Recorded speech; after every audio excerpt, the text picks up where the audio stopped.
getting ready to face a Fresno State team with a pretty prolific offense. Their quarterback, Derek Carr, Conference Player of the Year.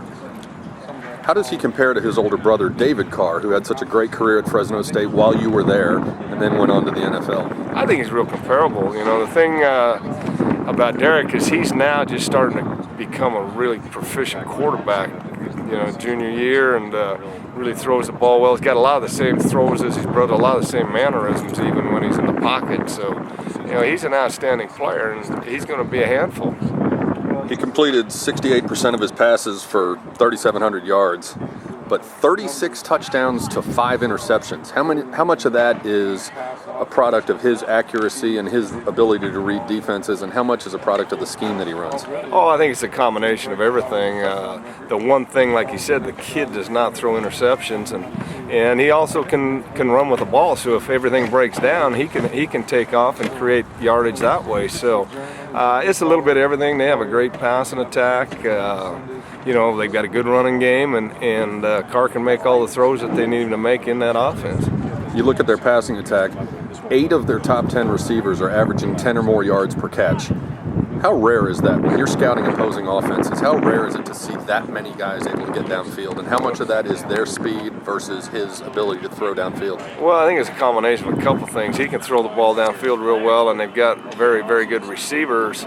But it also, the West Coast doesn't throw the ball as much as we see in Conference USA. So, you know, some of that stuff is just a product of defenses not seeing it. So, you know, we see some pretty good quarterbacks and receivers throughout the year, and, you know, I feel pretty comfortable that we can defend that stuff. You mentioned his receivers. He's got a lot of them, but certainly the headliner is Davante Adams, redshirt freshman.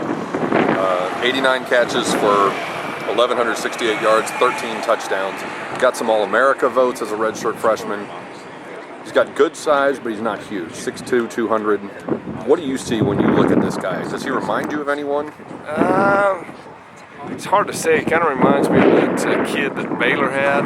You know, he goes up and gets the ball. He's got great hands. Runs really quality routes, and that's the thing I look for. You know, sometimes you see a speed kid and he's not a good route runner. This kid's a great route runner. I don't think he's got super speed. I think he's probably in that high four range, somewhere in there. But he catches everything, and Carr likes to go to him. So he's the real deal. But again, he's a guy you're going to have to slow down to be successful against that offense. Do you create specific defensive packages to account for him, or do you play your defense against their offense as you normally would, and then just count on whether it's Acker or somebody else to try to take him out of the game on their side? Well, I think we'll do a couple things to try to help us on him. But the thing with that offense is, you know, the running back's really good, and the other wide receivers are good. The tight end's actually a kid I recruited when I was there. And so they've got threats all over, so you can't really load up the whole package to defend him. All right, you mentioned their running back, Robbie Rouse. He's only listed at 5'7" and 190 pounds, but he's the all-time leading rusher in the history of the school with 4,600 yards. He was all-conference. He's 13th in the nation in rushing.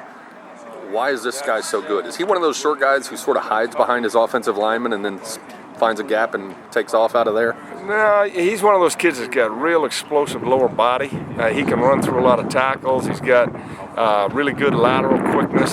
So when he gets in the hole, you get a linebacker one-on-one with him in the hole, he's got the ability to shake that and come out of it. And he's just a tough kid that gets hard yards for him. And, you know, he's the full package as a running back. Lateral quickness, he's got good straight line speed, and he's got good vision with the ball. You hear coaches talk about wanting the so-called triplets formation. Solid quarterback, solid receiver, solid running back. Sounds like they've got them. Can you focus on those three, or are they more balanced than they get credit for? They're really balanced. I mean, you've got to defend them from all phases, passing game, running game. Yeah, they've got all three, so they're a handful for us. It's going to be a big challenge for us defensively to defend these guys. You hear coaches and players talk about, we want to make the opposing offense one-dimensional. A team with a great quarterback, you want to make them run a little bit. A team with a great runner, you want to make them throw. these guys have a lot of dimensions. What's your approach to this? What's your focus in trying to keep them in check a little bit? Well, we're going to have to go in and we're going to have to play one of our better games. Thing is, you're going to have to eliminate big plays. The game's really going to come down to turnovers. How many turnovers can we create? And we're going to have to get ourselves off the field. So it's hard to focus on one thing with this group. You're going to have to play solid game in every phase of it. Derek Carr doesn't throw interceptions.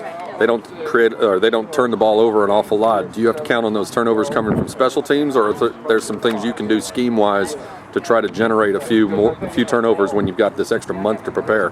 Well, we always talk about it, and I think turnovers are some things that just happen. We're third in the country in turnovers right now, and that's one of the things that we create defensively with our schemes, with the fire zone blitzes and the high pressure defense. And you never know when they're going to happen. That last ball game against Tulsa, we created 3 of them, and sometimes they happen on special teams, sometimes they happen on defense, but it's a mentality, and I think we can get 2 or 3 turnovers on these guys. You mentioned Tulsa. That's the only common opponent this year that you and Fresno State both played against.